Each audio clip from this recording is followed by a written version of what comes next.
మాట్లాడే మాటలతో పోలిస్తే ఈ రోజు కొంత బెటర్గా ఒక రాజకీయ నాయకుల్లాగా మాట్లాడుతున్న పరిస్థితి. మేము ఇదే కోరుకుంటున్నాం. వైసీపీ నాయకుల నుంచి మీరు విమర్శించండి, మమ్మల్ని మాకేం అభ్యంతరాలు లేవు. మేము ఏదైనా తప్పులు చేసి విమర్శించండి, లేదంటే ఎక్కడైనా మీకు పలానా విధి విధానాలు బాగలేవు, లేదంటే పలానా పాలసీ బాగలేదు, లేకపోతే పలానా సమస్య ఉందని మీరు మాట్లాడద్దని మేము ఇప్పుడు అట్లా. సార్, ఇప్పుడు కొడాలి నాని గారు ఒక మాట అన్నారు, మేము అందరికీ అక్రమ అరెస్టులు చేస్తున్నాము, అందరికీ నోటీసులు ఇస్తున్నామని. నేను సూటిగా ప్రశ్నిస్తున్నా, నిజంగా మేము అక్రమ అరెస్టులు చేసి అందరినీ ఆపితే మరి ఇన్ని ర్యాలీలు ఎలా జరుగుతాయి సార్ ఈ రాష్ట్రంలో? ప్రతి కాన్స్టిట్యున్సీలోనూ అక్కడున్న మెయిన్ బజార్లో కావచ్చు, లేదంటే మెయిన్ ప్లేసెస్ లో కావచ్చు, మీరు ర్యాలీ చేసే మాట వాస్తవం కదా. ప్రతి కాన్స్టిట్యున్సీలో జరిగింది. ఎక్కడో ఒకటో రెండో మూడో దగ్గరలా కొన్ని చిన్న చదురు సంఘటనలు జరిగాయి. అక్కడున్న తెలుగుదేశం కార్యకర్తలు, వైసీపీ కార్యకర్తలు ఆటపాటం వల్ల, లేదంటే పోలీసులు కొంతమంది అక్కడ ఎవరైతే అసాంఘిక శక్తులు లేకపోతే రౌడీని చేయడానికి ప్రయత్నిస్తున్న కొంతమంది వైసీపీ లీడర్లని వాళ్ళని ఇంటికి పరిమితం చేయడం కావచ్చు, వాళ్ళకి ఏదైనా నోటీస్ ఇవ్వడం కావచ్చు, వారు రోడ్ల మీదకి వస్తే కొంత శాంతి భద్రతలు అదుపు తప్పుతాయేమో అన్న ఒక ఫీలింగ్ కావచ్చు. రకరకాలుగా ముందస్తు చర్యలో భాగంగా పోలీసులు కొంతమంది నోటీస్ ఇచ్చారు. అంతా తప్పితే ఎవరినైనా అంటే వారి కార్యకర్తలు కావచ్చు, లేదంటే ప్రజలు కావచ్చు, లేదంటే వారి నాయకులు కావచ్చు, రోడ్ల మీదకి రాకుండా ఎక్కడైనా అడ్డుకున్నారా? మరి నిజంగా అడ్డుకుంటే ఇంత ఈ స్థాయిలో ప్రతి కాన్స్టిట్యున్సీలోనూ మీరు 100 మందిని వేసుకొని ర్యాలీ చేసే అవకాశం ఉంటుందా? మీరు అది ఆలోచించుకోవాలి వైసీపీ నాయకులు. సార్, ఈ రోజు కొడాలి నాని మీరు చెప్పినట్టు కంబ్యాక్ సార్, కంబ్యాక్ రండి, మీరు పరిగెట్టండి, ప్రజల్లో తిరగండి, ప్రజలను జాగృతం చేయండి, మీరు వైసీపీకి ఫేవర్ గా తిరగండి, మేమే వద్దనట్లా. కానీ దయచేసి బూతులు తిట్టగాకండి, లేదంటే నీచంగా మాట్లాడగాకండి, లేదంటే వారి తల్లిగారినో లేకపోతే వారినో అట్లా మాట్లాడొద్దని కోరుకుంటున్నాం మేము. రైట్. అంటే శేఖర్ రెడ్డి గారు ఈరోజు మాట్లాడలేదని మీరే చెప్పారు. అది అలా పక్కన పెడితే ఏంటి సార్ ఈ డిఎస్సి మీద ఇంత రగడ దేనికి? ఎందుకని లోకేష్ గారిని రాజీనామా చేయాలని అంటున్నారు? దీన్ని ప్రజల మీద ప్రేమ అంటారా, లేదంటే తన సొంత ప్రయోజనాలు అంటారా? వైసీపీ పార్టీ రకరకాల మాటలు వస్తున్నాయి. దీనిలో ఏం జరిగింది అసలు?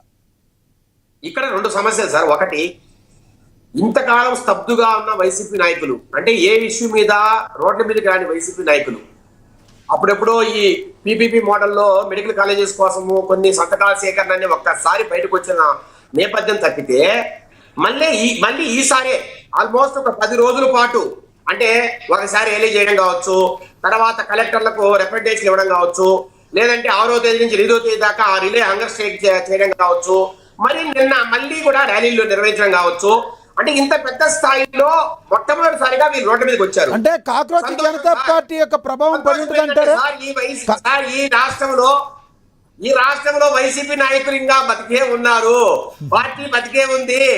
సో ప్రజల కోసం మేము ఉన్నామని మాట్లాడుతున్నారని ఒక ఆలోచన ఈరోజు కలుగుతుంది. సంతోషం, మేమే కాదనట్లా. కానీ మీరు అడిగే దాంట్లో న్యాయం ఉందా సార్? నేను ఒకటే అడుగుతున్నా.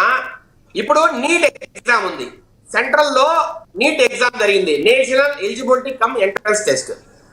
అక్కడ జరిగిన ఎగ్జామ్ లో అక్కడ నాగపూర్ లో ప్రింటింగ్ ప్రెస్ లో కావచ్చు, లేదంటే పలు రాష్ట్రాల్లోని కోచింగ్ సెంటర్ లో కావచ్చు, రకరకాలుగా అక్కడ పేపర్ లీక్ అయింది.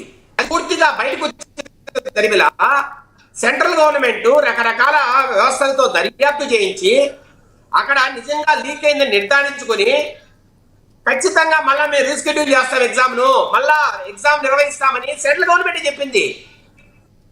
కానీ ఇక్కడ ఎక్కడైనా ఏమైనా జరిగిందా సార్? సెంట్రల్ గవర్నమెంట్ లో అక్కడ లీక్ అయింది కాబట్టి వారి మీద జెన్సీ కావచ్చు, లేదంటే యువత కావచ్చు, లేదంటే కొన్ని లక్షల మంది ఎవరైతే అక్కడ ఎగ్జామ్ రాశారో వాళ్ళందరూ తిరగబడ్డారు. ఆల్మోస్ట్ ఒక 20 మంది అక్కడ నీట్ ఎగ్జామ్ రాసిన పిల్లలు ఆత్మహత్య చేసుకున్న పరిస్థితి, వాళ్ళంతా చనిపోయి వాళ్ళ బాధల్లో ఉన్న పరిస్థితుల్లో దేశం మొత్తం ఉద్యమం నడిచింది.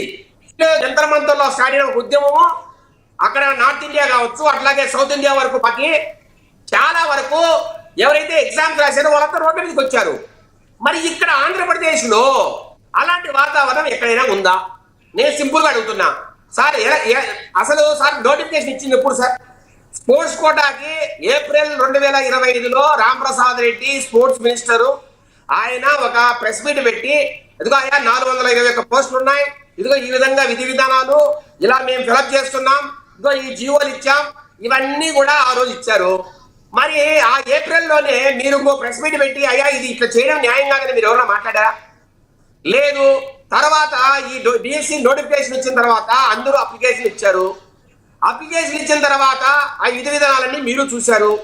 తర్వాత ఎగ్జామ్స్ జరిగాయి. ఎగ్జామ్స్ సార్ నేను అంటున్నా, ఎగ్జామ్ లో ఒక్కొక్క సబ్జెక్ట్ కు 3000 ప్రశ్నలు ఉంటాయి. అంటే 3000 ప్రశ్నలు తయారు చేసి ఒక సబ్జెక్ట్ మీద ఆ ప్రశ్నలన్నింటినీ డేటా ఎంట్రీ చేసి కంప్యూటర్ బేస్డ్ టెస్ట్ గా దీన్ని నిర్వహిస్తారు. అది ఒక నెల పాటు జరిగే పరిస్థితి. కొన్ని వారాల పాటు ఈ డిఎస్సి ఎగ్జామ్ జరుగుతుంది. ఎందుకంటే రకరకాల జిల్లాల్లో రకరకాల సబ్జెక్టుల మీద జరగాల్సిన పరిస్థితి. ఇదేమి సీట్లను అమ్ముకున్నారు నారా లోకేష్ గారు, ఎమ్మటిని కూడా రాజీనామా చేయాలని వైసీపీ అంటున్నారు. అంటే సమయం అయిపోతుంది, మిగతా ఇద్దరి దగ్గరికి వెళ్ళాలి. మీరు దీని మీద దానికి కూడా వస్తా. సో ఇట్లాగా ఎగ్జామ్ జరిగిన తర్వాత ఇప్పుడు మీరు లీక్ అయింది పేపర్ అంటారు.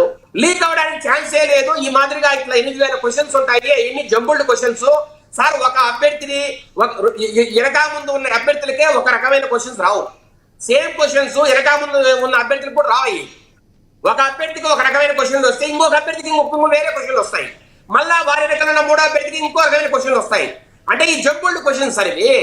ఇంకొకటి ఏంటంటే ఒక రోజు ఒక సబ్జెక్టు ఒక రోజు నిర్వహించే టెస్ట్ లో వచ్చిన క్వశ్చన్స్ ఇంకొక రోజు అదే ఎగ్జామ్ అదే సబ్జెక్ట్ సంబంధించిన టెస్ట్ లో రావు. ఇవన్నీ జంబుల్డ్ అయ్యి వస్తూ ఉంటాయి.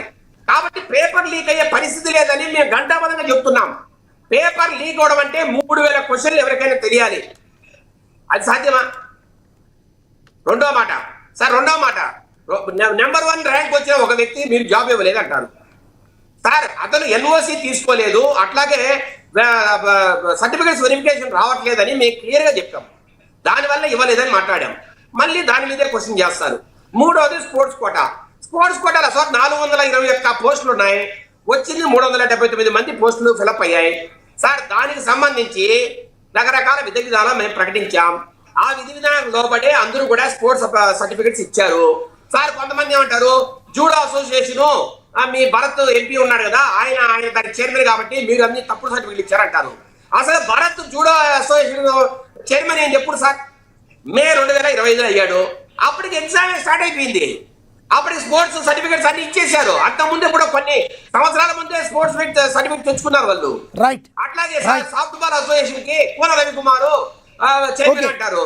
ఆయన కూడా చైర్మన్ ఏంటి ఎప్పుడు సార్? జూన్ 2025లో. అప్పటికి ఆల్రెడీ వాళ్ళు స్పోర్ట్స్ కోటా కింద సర్టిఫికేట్స్ అన్ని వాళ్ళకి వచ్చేసిస్తాయి. మరి ఎక్కడ మేము తప్పులు చేశాం? రైట్. మీరు ఇచ్చిన హారిజంటల్ రిజర్వేషన్ 2%, మేము 3% చేశాం సార్.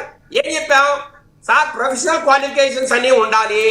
టెట్ లో వాళ్ళు పాస్ అయితేనే డిఎస్సి ఎగ్జామ్ రాయకుండా వారిని స్పోర్ట్స్ కోటాలో సర్టిఫికెట్ల మీద తీసుకుంటారని ఆ రోజు విధి విధానాలు రూపొందించాం.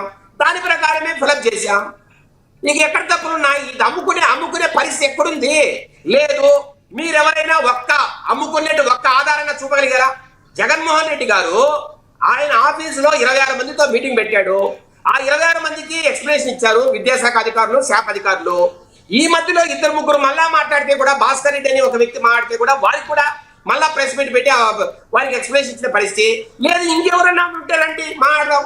అట్లాగే సార్ మీరు కోర్టుకు వెళ్ళారు. కోర్టు కూడా ఏం చెప్పింది? ఆధారాలు సమర్పించండి, ఖచ్చితంగా దాన్ని మేము పరిశీలన చేస్తామని చెప్పారు. అక్కడ అది ఫెయిల్ అయింది. ఇంకా సిబిఐ ఎంక్వైరీ దేనికి సార్? ఒక్క ఆధారాన్ని మీరు చూపించండి, సిబిఐ ఎంక్వైరీ అడగండి. శేఖర్ రెడ్డి గారు, మీరు అడిగిన ప్రశ్న చెప్పిన సమాధానం అర్థమైంది, మళ్ళీ మాట్లాడతాను సార్. మీరు ఒక ప్రధానమైన ప్రశ్న కూడా అడిగారు, ఎందుకు ఈ మాదిరి చేస్తారని. నేను ఒకటే చెప్తున్నా సార్, ఈ రోజు నారా లోకేష్ గారు ఒక అద్భుతమైన రాజకీయ శక్తిగా ఎదుగుతున్న క్రమంలో రేపు 2029లో నారా లోకేష్ గారినే మేము ఢీకొట్టాల్సి వస్తుంది. ఆయన ఈ 3 సంవత్సరాల్లో బలపడిపోతే, మా ప్రాబల్యం తగ్గిపోతే, లోకేష్ గారు బలపడిపోతే ఆయన్ని మేము తట్టుకోలేని పరిస్థితి వస్తే మళ్ళీ 2029లో మేము ఓడిపోతామనే భయం వైసీపీ నాయకులు ఆవరించింది. కాబట్టి ఆయన పలసం చేయాలా, అన్పాపులర్ చేయాలా, ఆయన రాజకీయాల్లో తొక్కి పట్టాలని కొంతమంది ప్రయత్నం చేస్తున్నారు. దాంతో భాగంగానే ఈ మాదిరిగా సృష్టిస్తున్నారు.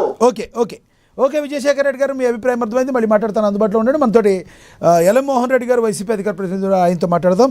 మోహన్ రెడ్డి గారు నమస్తే సార్. నమస్కారం అండి. మీకు విజయశేఖర రెడ్డి గారికి, శంకర కృష్ణవేణి గారికి, అదేవిధంగా అయ్యప్ప గారికి, చూస్తున్న వీక్షకులకు అందరికీ